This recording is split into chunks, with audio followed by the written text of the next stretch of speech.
And James, can I just pick up? We've been doing that for It's months. going to be more than a technical recession for a lot of people. Is that the Labour line? It's a technical It's my line. I mean, Shut up, you're Grumpy. even blaming the media for this. I mean, that's the alibi of the scoundrel politician. Come on, Andrew, listen, I got so depressed the other day, turned the radio on, turned the television on, opened the newspapers, and I thought, oh my gosh.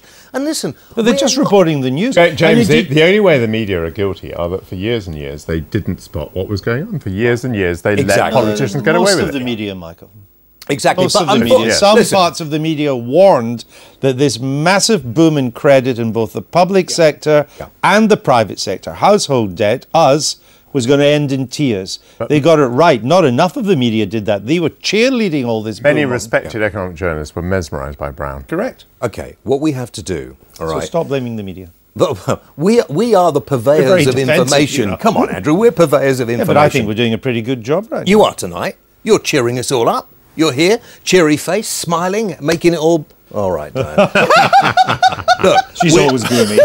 Despite the laugh. We're going to get through this, OK? It isn't the worst... Cheer up, buy gold. That's my motto. Well, OK, if you could afford to buy gold. But let's go back to the point you made before. If you can get your money out of a bank account in the first place. A lot of people are worried about losing their homes, all right? Not every home. They can't repossess every home. We've got to give people some kind of hope for the future that they're going... You know, they're not going to be kicked out. They fought hard to buy a house and they were encouraged to do it and they got 4 or 5 times. But your reassuring line is that not every home is going to be repossessed. But actually, is that your final draft? I can't. But James, hold on. You see, I think Michael got it. It's actually not fear of losing their home that is affecting most people, because most people can finance their mortgages or they've paid them off, and the things aren't going to change. What Michael said at the beginning is what is now causing fear, unprecedented in my lifetime, in fact in anybody's lifetime, that we are not sure when we go to the bank tomorrow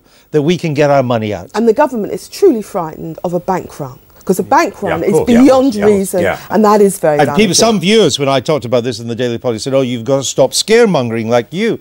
And then, of course, those who had money in this Icelandic bank cannot get their money out. Including all those poor councils. And councils who put their money in there. Well, that's another story, and we can have a go about the councillors some other time. Let me come on to the substance of the matter, which is the Brown Darling bailout plan, massive as it is, three-pronged, is it broadly the right thing to have done?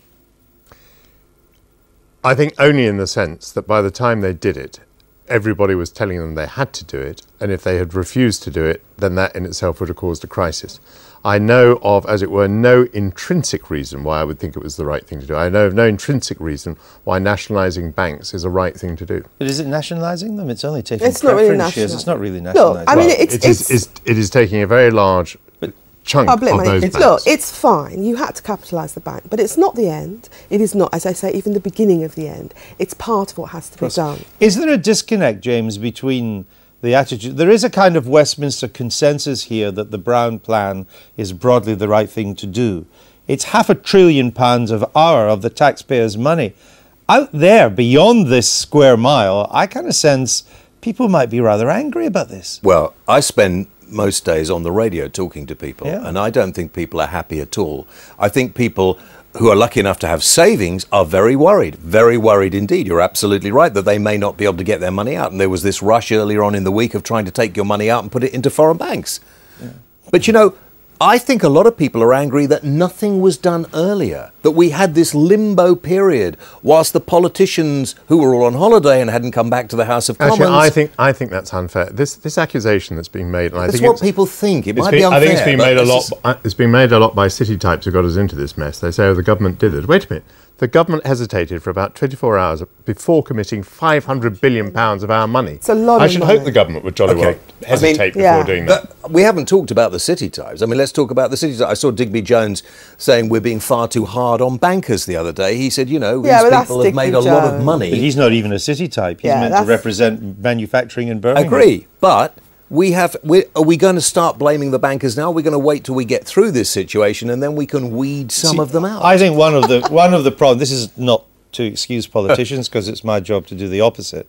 But I do think one of the things I've noticed on both sides of the Atlantic is that the scale and unprecedented nature of this financial crisis has really left politicians of goodwill and suffering to know what to do to deal with it. I think that's Absolutely. right. It's the scale of it. No one ever expected to see it in our life. I've got a solution.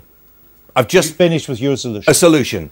We join the euro. We dive into the single currency. We take over Europe, and we solve all the problems. He's not well, you know. His medication will be brought out shortly. James, thanks for being on this week. It's good to see you. Now, some of you might be thinking of scuttling off to bed soon, with the cross and the garlic, of course. But grab your